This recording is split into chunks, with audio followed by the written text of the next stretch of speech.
Thank you. And now I would like to give the floor to the host, Osvaldo Macias, the Superintendent of Pensions of Chile. I'm going to introduce him, by the way. So Osvaldo Macias has been a Superintendent of Pensions since January 2016. He has held the position of Insurance Intendant at the Chilean Superintendency of Securities and Insurance between 2003 and 2016. Before, he had a study unit between 1994 and 2003, and he had the Financial Analysis and Control unit until 2004, which used to be called the AFP Superintendents before the reform from 2008. Osvaldo holds some business administration degree from Catholic University, and he holds a master's degree in business management for Adolfo Ibáñez University. So, Osvaldo, the floor is yours.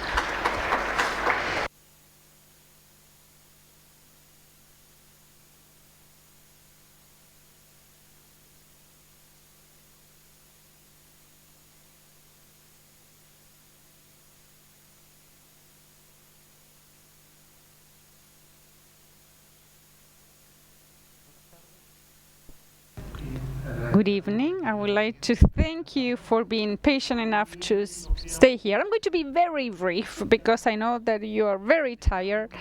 And in this last session, I'm going to share an outlook about the investment on pension funds over the last years in our country. So I'm going to share some context. A lot of things have happened around investments in the last years, regulatory changes, everything that's going on at the moment, and all the improvements and some conclusions. So what about the context of investments over the last years? So first, we have a global context of low rates of return globally that has affected investments globally, with important events that have impact, such as the pandemic, for instance, some geopolitical conflicts in different regions, and a drop in the global returns, and in our case, of course, some other factors, social outbursts, high level of transfers between the multi-funds, and three fund withdrawals during the pandemic, which of course creates quite a complicated context to manage investments. Now, within this framework, of course, we've always tried, from a regulatory perspective, to be as flexible as possible, to have efficient portfolio, keeping in mind the purpose of the mandatory funds. And we need to be prudent about this. So we have a longer analysis about the C fund, which is the one that exists from the beginning, so we can see what has happened since May 81 all the way until now, so we can see the behavior or the volatility that has affected investments. Particularly, we can see the downward trend for performance and returns of this C fund throughout time. So we can see that during the 80s, the actual yield a year was 12%, which is extraordinary, really. Maybe we won't be able to see this again. Then during the 90s, we saw a drop to 9 or almost 10% for the first decade of this century. It's going to be below 6%, and then after that, we can see some actual yield below 5% and slightly negative this last decade. So it's quite a downward trend. And this is very important, of course. It's very important, and we can see that in this table. This table shows us the effect of profitability of the yield of pension funds. So in the first line, we can see that a person that joined the system in 1981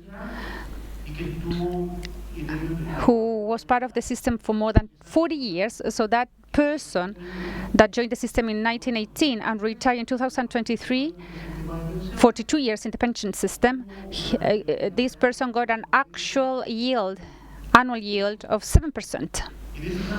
In that case, the fund was composed of 30% of their contributions and 70% of yield. I mean, that person did very well in terms of the yield of their investment.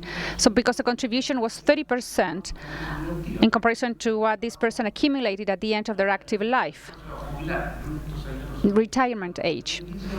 So whether it's annuity or a schedule system, schedule plan.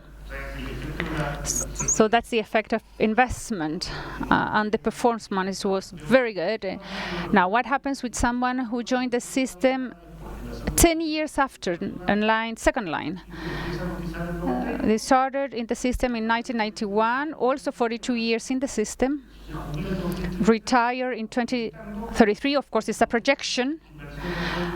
And if the yield was 3.3%, I mean almost 4% a year, and this person would get a fund that's going to have 40% of the wrong contribution and 55% because of yield. So most likely that's what's going to happen to a person who joined the system in 91 and retires in the year 2033 with more than 30 years of savings.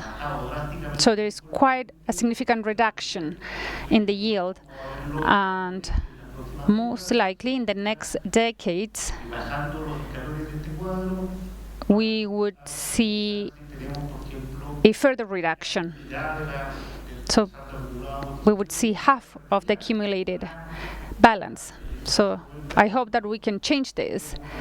We will see over time. But what we are observing is that there is a drop in the profitability of local investments, and this leads to a lower accumulation of the balance they have available in their accounts.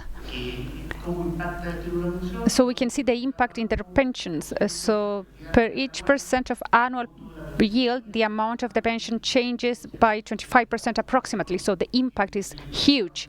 This is why it's so important to focus on investments under yield. Now, if we focus on some of the aspects with an impact on the performance of the funds, which may be significant for people who visit us from other countries, an aspect that created some tension were the changes between the funds. Today we can still see that there are some members that are outside their glide path by default, and they may be based on their profile or the risk aversion, for instance. But that's not the general when it comes to members. I mean, sometimes they're just not in the right fund. An important percentage of young members or older are not in the fund they should be. But these excessive changes or transfer between funds have an impact on the members because they are in the wrong fund, but also it affects the entire portfolio because it forces the managers to get higher liquidity, and it also has a negative impact on the yield. There was a study by the superintendents for a 7-year period shows that 72% of members who changed funds had a worse performance as if they remain in their default fund. I mean, it would have been better to follow their default glide path. And they lost almost 1% a year in terms of actual yield because of the changes between funds. So this is an issue that's been quite significant. And another aspect that is also very important that affected the pension funds were the withdrawals. During the pandemic, there were 3 mass withdrawals from the pension funds. I'm not going to go into other aspects or consequences. I'm just focusing on investments. So we can see here that those withdrawals that were approximately $50 million, 27% of our pension funds, with a reference in relation to GDPs before the withdrawals of 80% approximately. Today it's only 63%. I mean, we lost savings. Those withdrawals had an impact on investment management. They created problems with the portfolios, high transaction costs, because they withdrew a lot of money in a short period of time, had an impact on the interest rate that also affected the appraisal of the portfolios, and they created a high level of liquidity. So the impact was huge. The impact of the withdrawals was huge, and it affected a lot of members and investments that were very significant. Now, what have we done lately to try and mitigate this and have better investment for the pension funds? A significant change was to move towards alternative assets. We know that these assets have included the portfolio of pension funds globally over the last years, and in our case it was approved by an amendment to the law in 2016, and since then they've been included in the pension funds, and the results have been quite good. So we can see in the slide the results of alternative assets, and the results of this portfolio, including the alternative assets. So in general, the pension funds have had a yield over the last 10 years above the inflation. I mean, I would say a little bit more than 3%, and the alternative funds have doubled that. And the value of the pension funds over the last year have included the alternative fund. So the result has been very positive, the result of including these alternative assets. And because the idea was to actually increase yield. A second type of change was to restrict the transfer of funds. So as you can see in the graph, these changes had an impact, and we can see the quantitative results. So you can see that in year 2020, more than 70% of the pension funds moved within 1 year. I mean, the figures are amazing for our market, considering all the consequences it has. And this affected the members directly. It affected those who change funds, but those who remain in their own funds, because the way in which the portfolios are managed. We tried to have 2 amendments to the law, but the attempts failed. So changing funds became something very popular. People thought they could do market timing and they could win the market, but that didn't happen. And everything was motivated by some people who made recommendations on the internet. And one of them was very popular. So they would convince people that this was a very good idea and that they could guess what was coming. So the issue here is this: I mean, how we can change a measure that was not very popular. And we managed to do that with the strategy in order to oppose to these legal amendments. So then there was a third strategy that was adopted, which was to regulate these advisors. So if we cannot get rid of them, we wanted to regulate them. So if they had the obligation of registering in the superintendents, and they needed to pass certain tests, and they had to be supervised and provide all the information that was required for the purposes of transparency. So as soon as that act passed, all these fund advisors disappeared, because it was very clear that they were selling smoke. So, well, then the transfers of funds was over. It was quite a traumatic experience. This is why I'm sharing this with you. So if in some countries in Latin America you haven't experienced this, please pay attention. You need to regulate these things and hopefully prevent these things from happening. We couldn't do it for many years, but finally we managed to do it.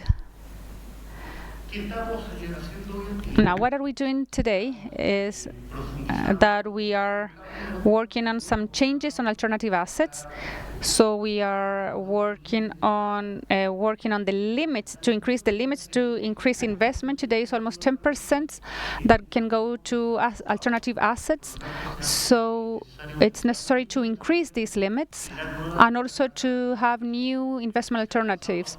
So we made some progress on that area to increase the margins, but also to give more options. So we've been working on that for a while now, and we hope to see the light soon. We are also working on different topics related to hedging, and we really hope to have this ready soon, because this goes to the benefit of workers, and also to strengthen supervision and risk management of the administrators. We are also working on legal changes, and as part of the pension reform, there are some changes that I've tried to summarize here. One of these to move from a multiple fund system to TDF system, and to have more flexibility in terms of the investment limits. To focus on risk measures. I think that we need to make progress in that regard. Of course, we need to be prudent so as to not affect the capital market and the different funds. But of course, it is the time to move into that direction. So all of this is part of the amendments that we are proposing. We are also including some reference portfolios so as to benchmark the TDFs with something, and there are different liquidity margins and different regulations so that they can adjust to this portfolio. And another change that we would we would change the fees, the system in which the fees are calculated. So these changes are quite important. In closing, and we have seen, and quantitatively we've seen that risk-adjusted profitability is key to get better pensions, and we see the impact of each point of profitability in the balance in the account. We have seen how complex the last few years have been. There are some aspects that cannot be controlled, but some other aspects are controlled by the countries. Significant improvements have been done, but not enough. That's why we need to make regulatory changes that need to be prudent, but also including legal changes that are part of our pension reform. I was going to be brief, as I said, and now you're all kindly invited to a cocktail. Thank you very much for attending.